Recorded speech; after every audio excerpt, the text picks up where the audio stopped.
नमस्कार मेरे साथियों, फिजिकल एजुकेशन एकेडमी में आप सभी का तहे दिल से जितेंद्र सर स्वागत करते हैं। जैसा कि आपको मैंने बताया था, मैंने मैराथन क्लास कराई हैं आपकी एमपी और स्पोर्ट्स ऑफिसर के लिए, राजस्थान के लिए। अब जो सीरीज आ रही है वो आपकी यूजीसी नेट राजस्थान के टॉप 20 क्वेश्चन मैं लेकर आ रहा हूँ। ये डेली एमसीक्यू रहेगी, हर सब्जेक्ट से, हर एरिया से आपके, जो आप सभी लोगों की रिक्वेस्ट थी आरपीएससी से। डॉक्टर देव डीके जी ने भी बोला हुआ था कि सर आप एक 4-5 घंटे की मैराथन लाइए जिसमें कि आपको जो है 10 यूनिट कवर करते हों। मैंने कहा वो 5 घंटे से अच्छा है कि मैं आपको वो 20 क्वेश्चन दूं जो सभी यूनिट में से मैं लेकर आ रहा हूं। और ये सीरीज कम से कम 10 सीरीज चलेंगी आपकी, है ना। 10 सीरीज चलेंगी। उन 5 घंटे को मैंने इस तरह से कन्वर्ट किया कि आपकी जो टाइम वैल्यू है वो बचे, क्योंकि टाइम बहुत कम है आपके पास। 5 घंटे देखने में भी हम लोग स्केप कर जाते हैं ना, चीज़ें छोटी छोटी रहेंगी, वो आपके लिए बहुत बेनिफिशियल रहेंगी, है ना। यूजीसी नेट के लिए, राजस्थान एमपी स्पोर्ट्स ऑफिसर के लिए, जब तक कि आपका सभी एग्जाम है जून तक, सभी ये कंटिन्यू टेस्ट सीरीज चलेंगे। 20 सीरीज है, गुरु द्रोणाचार्य के उस पर है, यानी द्रोण सीरीज मैंने ये बनाई है टॉप 20 क्वेश्चन की। तो चलिए शुरुआत करते हैं। सबसे पहले जो स्टार्ट है आपका, है ना। चलिए, पहला क्वेश्चन है, statistical test of the significance of the discrepancy between the observed and expected result is provided by. Most important चीज समझिए इसमें, है ना। जहां पर जो चीजें टर्मोलॉजी दी हो ना क्वेश्चन पे, उसको आप हाईलाइट जरूर कर लीजिए करिए कि क्वेश्चन क्या कहा। ऐसे बर्बली थ्योरी पढ़ने पे जल्दीबाजी में हम छोड़ जाते हैं, है ना। तो ये क्या है कि ऑब्जर्व और एक्सेप्टेड रिजल्ट की बात हो रही है। ये देखे गए और अपेक्षित परिणामों के विसंगति के महत्व को सांख्यिकीय परीक्षण के द्वारा क्या किया जाता है, प्रदान किया जाता है। कौन सा है? अनोवा है, एनकोवा है, मैनकोवा है, काई स्क्वायर।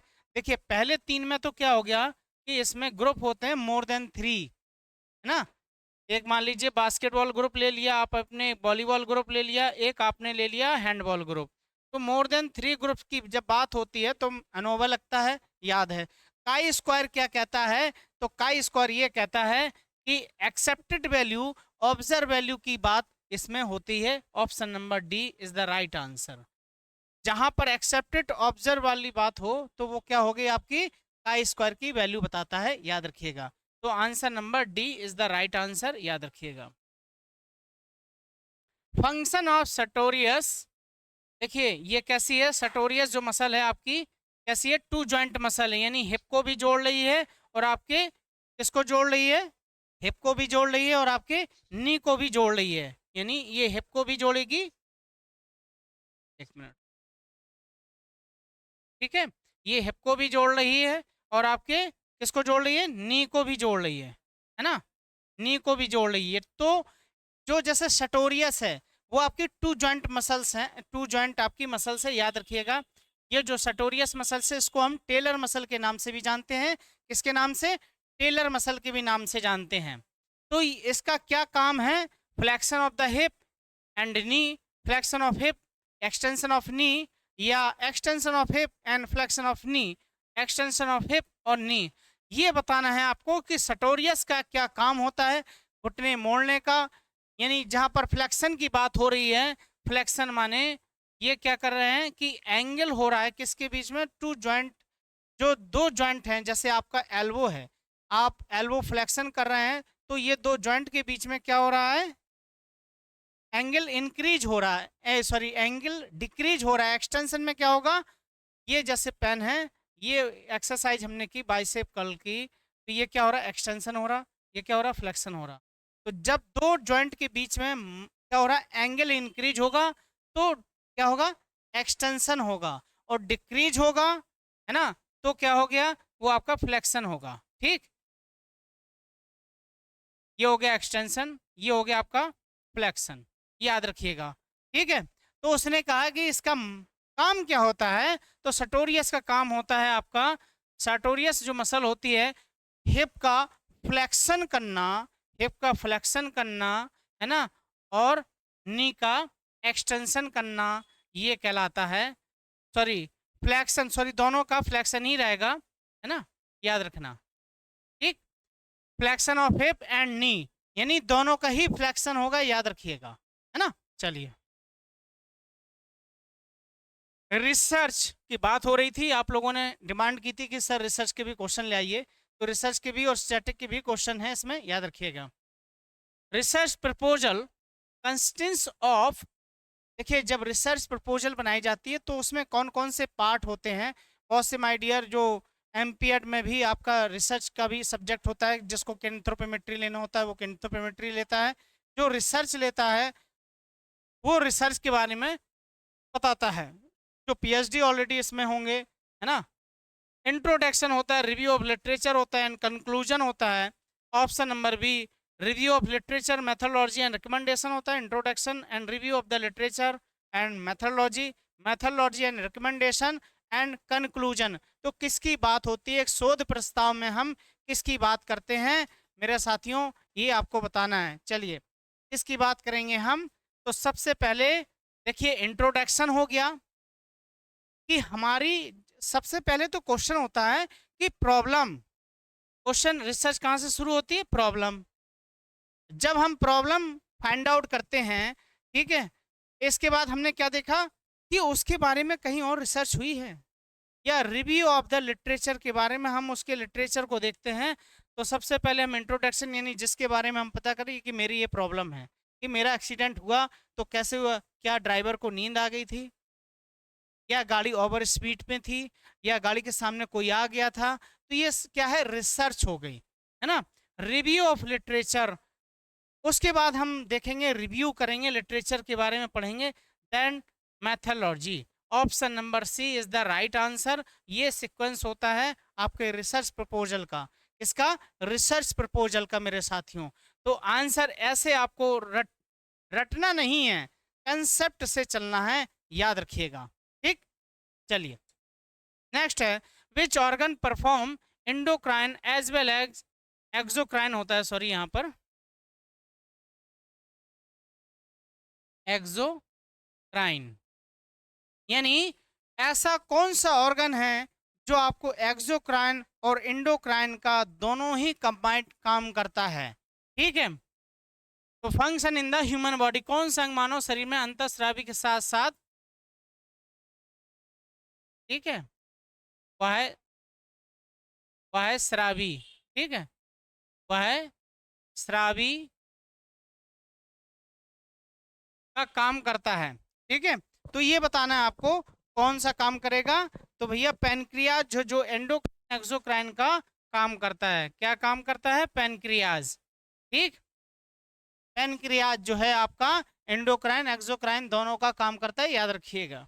चलिए, what make physical education teacher teach physical education activities, यानी सारी शिक्षा, शिक्षक सारी शिक्षा गतिविधियां क्यों सिखाते हैं। भाई हम लोग आपको सिखा रहे हैं तो क्यों सिखा रहे हैं, है ना। जो आप मेरे चैनल को सब्सक्राइब किए हैं, या जो नए साथी आ रहे हैं मुझे देखते हैं सुनते हैं सब्सक्राइब करते हैं, तो क्यों करते हैं, कि हो सकता है सर से मुझे कुछ हेल्प मिल जाए, सर एफर्ट दे रहे हैं इतना, तो हो सकता है मेरे इनमें से कुछ क्वेश्चन फंस जाएं, फंसेंगे जरूर, ये मान के चलिएगा, कुछ ना कुछ क्वेश्चन आएंगे जरूर। तो वही चीज है, बताना है। Monetary gain, love of children a part of their job, deviation of the professions, है ना। मौद्रिक लाभ, या पैसे के लिए, बच्चों का प्यार, उनके काम के एक हिस्से के रूप में, या पेशे से विचलन, या पेशे से आप नहीं ना, तो क्या है, ये हमारे बच्चों का प्यार होता है। जैसे आप लोग हमारे चैनल को सब्सक्राइब किए हैं, शेयर करते हैं, लाइक करते हैं, कमेंट भेजते हैं, तो ये आपका स्नेह है, क्या है, स्नेह है मेरे लिए, ओके। चलिए, in research report preliminary matter, देखिए प्रिलिमिनरी मैटर में कौन कौन से पार्ट आते हैं, ये जरूर क्वेश्चन आते हैं इस तरह से। एक शोध रिपोर्ट में प्रारंभिक मामलों में शामिल है क्या, इसको नोट कर लीजिएगा, इनके स्टेप को आप याद कर लीजिएगा, समझ गए ना। Title page, acknowledgement, pendings, refresh, title page acknowledgement, या title page acknowledgement, table of content या रेफरेंस दिस पेज, यानी शीर्षक पृष्ठ या पावती तालिका सामग्री तालिका, संदर्भ और पृष्ठ। ठीक है, ये आपको बताने हैं, है ना। तो याद रखिएगा, सबसे पहले क्या होगा, टाइटल पेज होगा, एक्नॉलेजमेंट होता है, देन टेबल ऑफ कंटेंट जिसमें हम अपने गुरु या माता पिता या अपने बेटों का नाम लिखते हैं, जो भी है उसमें ये चीज़ें आ जाती हैं। ठीक। Knox test is skill test for tennis, volleyball, basketball, hockey. Knox test जो है वो किस लिए यूज होता है, एक ना एक टेस्ट मेजरमेंट में आपसे उसके स्किल के बारे में भी पूछेंगे, तो याद रखिएगा कनॉक्स टेस्ट जो है आपका किससे है, बास्केटबॉल से संबंधित है। Option number C is the right answer. चलिए, which test item are not part of barometer ability test, यानी जो कौन से परीक्षण में आइटम में बैरोमीटर एबिलिटी टेस्ट का हिस्सा नहीं है। याद रखिएगा, जहां पर नोट लगा मैं कई बार कहता हूं उसको आप क्या कर लीजिए, क्या कर लीजिए, सर्किल कर लीजिए। Standing broad jump, zigzag run, medicine ball put या हॉपिंग। बाकी तो देखिए तीनों होते हैं, केवल जो है हॉपिंग नहीं होता है। क्या नहीं होता है, हॉपिंग नहीं होता है, याद रखिएगा, है ना। नेक्स्ट है, which of the following test is use to measure aggression, यानी हमारे गुस्से को मापने के लिए कौन सा टेस्ट होता है, ये भी है। कौन से मतलब निम्नलिखित में से किस परीक्षण का उपयोग आक्रामकता को मापने के लिए किया जाता है, SCAT या VIDR, GEQ, AML, ये आपको बताना है कौन सा किया जाता है ना। चलिए देखिए, ये टेस्ट होता है VIDR। इससे क्या होता है, मेजर किया जाता है आपके एग्रेशन को। ठीक है, किसके, आपके एग्रेशन को मेजर किया जाता है, याद रखिएगा। Which of the following instrument is not use to take in anthropometric measurement, निम्नलिखित में से किस उपकरण का उपयोग मानव मिति मापने के लिए नहीं किया जाता है, नॉट यूज्ड की बात हो रही, याद रखिएगा। स्टेडियोमीटर, ये भी हाइट के लिए होता है। Goniometer, range of motion. Skin fold caliper, जैसे आपके फैट को मेजर करने के लिए। ठीक, तो कौन सा हो गया भाई, कैलोरीमीटर जो है आपकी कैलोरी को क्या करता है, मेजर करता है। C is not measure of anthropometric measurement instrument, याद रखिएगा। ओके, चलिए, of the given which protein filament 50 to 55% in the muscle, यानी दिए गए में से कौन सा प्रोटीन फिलामेंट 50 में से 55 % है, तो बताइए एक्टिन है, मायोसिन है, ट्रोपोमायोसिन है, एक्टोमायोसिन है। ठीक है, कौन से हैं, याद रखिएगा। क्वेश्चन नंबर 11 क्या रहेगा आपका, देखिए एक्टिन होते हैं पतले, एम जहां पर लगा हो मतलब मोटे, एम से मोटे बता दो। एक्टिन सिंगल ही होता है ना, एलोन, मैं अकेला हूँ, मेरे साथ एक और खड़ा हो जाए तो ये टीम हो जाएगी पूरी। ठीक है, तो याद रखिएगा मायोसिन, कौन से होते हैं, myosin. Option number B is the right answer, है ना। The perspective of the motivation the identifies the specific need is, प्रेरणा का परिक्षेप जो विशिष्ट आवश्यकताओं की पहचान करता है। देखिए, थ्योरी ऑफ मोटिवेशन की बात आ गई, किसकी बात आ गई, थ्योरी ऑफ मोटिवेशन की बात आ गई है ना।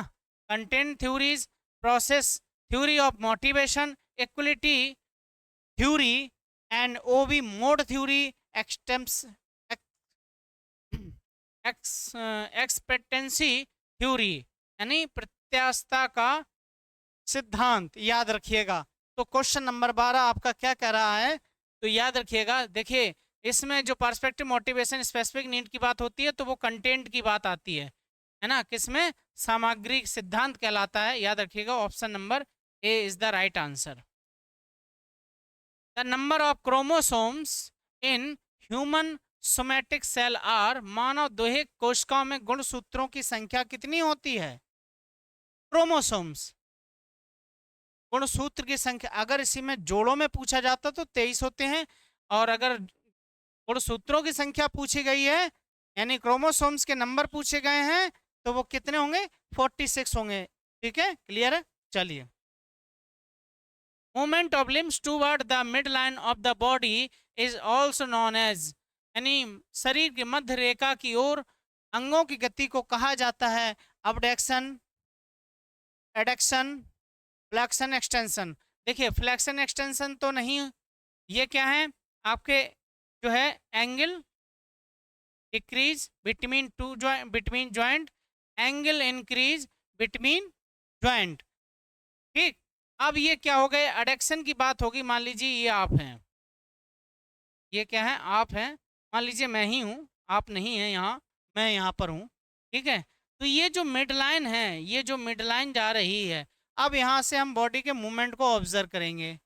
ठीक है, ये जो मेरा हाथ इधर जा रहा है तो ये क्या कहलाएगा आपका, away from the mid line. तो कौन सा हो गया आपका अबडक्शन।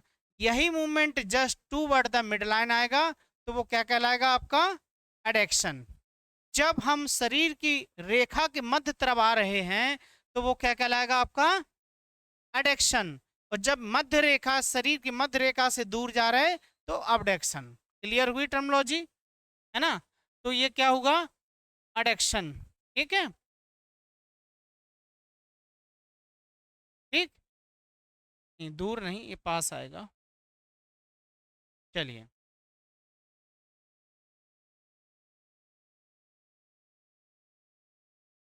क्लियर हुआ। ये मध्य रेखा की तरफ जब आएगा टू वर्ड होता है, away from the mid line, तो ये आपका अबडक्शन। ये इतनी सी जो है आपको सरल सी टर्मोलॉजी है, जब भी आए आप अपने आप को मेजर कर लीजिए, आपके मूवमेंट क्लियर हो जाएंगे। जिम्नास्टिक बाज, जिम्नास्टिक बाज मोस्ट पॉपुलर, जिम्नास्टिक सबसे अधिक लोकप्रिय था कहाँ पर, स्कैंडेविया, जापान, जर्मनी या स्पेन। तो भाई जर्मनी में सबसे ज़्यादा फेमस था, है ना। गट्समथ हैं ये सारे लोग जो थे इसको प्रचार प्रसार कराए थे सबसे ज़्यादा, याद रखिएगा। ठीक है, चलिए।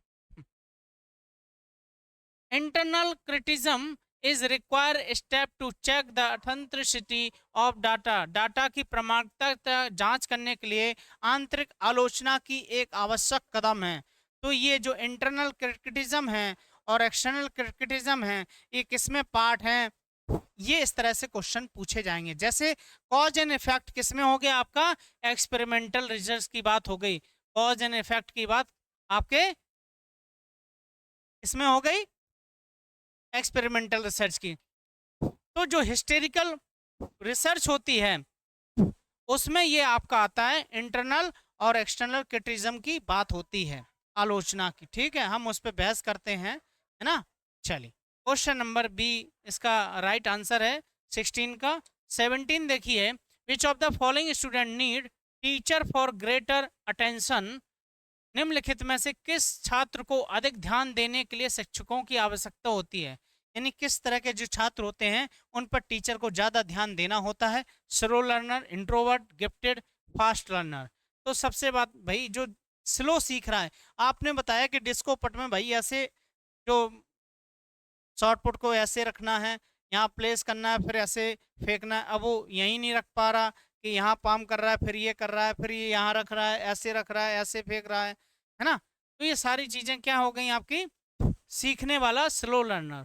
टीचर को इन पर ज़्यादा ध्यान देने की बात होती है, याद रखिएगा, है ना। Question number 18, identify the correct sequence the atmospheric year inter alveoli, यानी जो हम एक्सटर्नल एनवायरनमेंट से ईयर ले रहे हैं उसके क्या सीक्वेंस है, कैसे अंदर जाती है, ये बताना। उस सही क्रम को पहचानिए जो वायुमंडलीय वायु को एल्वलाई में प्रवेश कराती है।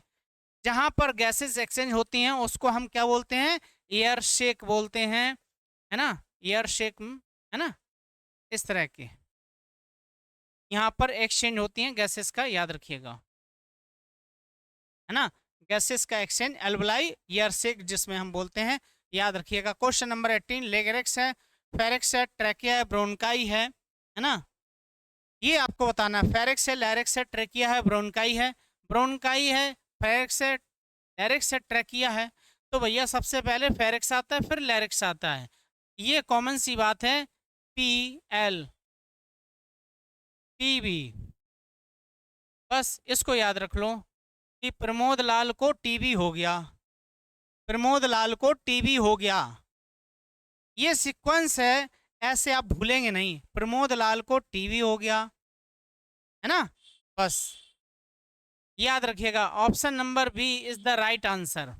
ठीक, चलिए। द प्रिंसिपल FITT, यानी ये स्पोर्ट्स ट्रेनिंग का क्वेश्चन है, बहुत समझ के इसका आंसर दीजिएगा। सिद्धांत का अर्थ बताना है। फ्रीक्वेंसी इंटेंसिटी है, टाइम है, टाइप है। फ्रीक्वेंसी इंटेंसिटी है, टाइम टेस्ट है। फुल रेंज ऑफ मोशन है, इंटेंसिटी टाइम है या टेस्ट है। फुल रेंज ऑफ मोशन है, इंटेंसिटी या टाइम टाइप है। याद रखिएगा, ये FIT आपका किससे है? स्पोर्ट्स ट्रेनिंग से क्वेश्चन पूछा गया है। तो सबसे पहले क्या होगी? फ्रीक्वेंसी होगी, फिर आपका क्या आएगा? इंटेंसिटी आएगा, टाइम आएगा और टाइप ऑफ एक्टिविटी होगी। स्पेसिफिक है या जनरल है? यही ना। हाँ, last question, schematic representation of deductive reasoning, निगमात्मक तर्क का एक योजनाबद्ध प्रतिनिधित्व है क्या? Observation, hypothesis, theory, confirmation. Theory, confirmation, hypothesis या observation. Hypothesis, theory, observation, confirmation. Theory, hypothesis, observation, confirmation. ये आपको बताना है। सबसे पहले तो ये चीज समझिए, डिडक्टिव रीजनिंग क्या होती है। डिडक्टिव रीजनिंग आपकी क्या क्या करती है कि स्पेसिफिक को कंक्लूजन करती है। ये स्पेसिफिक को क्या करेगी? कंक्लूजन करेगी। इसको करेगी, कंक्लूजन करेगी। याद रखिएगा। और ये जनरल थ्योरी होती है, जनरल थ्योरी होती है। ठीक, कैसी होती है? जनरल थ्योरी होती है, याद रखिएगा। इसमें लॉजिकल अप्रोच होता है। कैसा होता है? लॉजिकल अप्रोच होता है। कैसा होता है? लॉजिकल अप्रोच होता है, याद रखिएगा। स्पेसिफिक कंक्लूजन होता है। डिडक्टिव रीजनिंग की बात हो रही है, याद रखिएगा। और इंडक्टिव में क्या होता है? इंडक्टिव में ये समझिए आप, इंडक्टिव में क्या होता है कि इंडक्टिव की बात होगी। इंडक्टिव में क्या होगा आपका? Specific to general, specific to general. इसमें कंक्लूजन किसका होगा? किसका होगा? इसमें कंक्लूजन जनरल का होगा, जनरल का कंक्लूजन होगा। ठीक, याद रखिएगा। ये सिंपल सी चीजें हैं जो आपको समझनी है और आपके ये एग्जाम में पूछे जाएंगे। डिडक्टिव, इंडक्टिव, यूजीसी नेट में भी क्वेश्चन आते हैं, है ना। यूजीसी नेट में भी इसमें क्वेश्चन पूछे जाते हैं।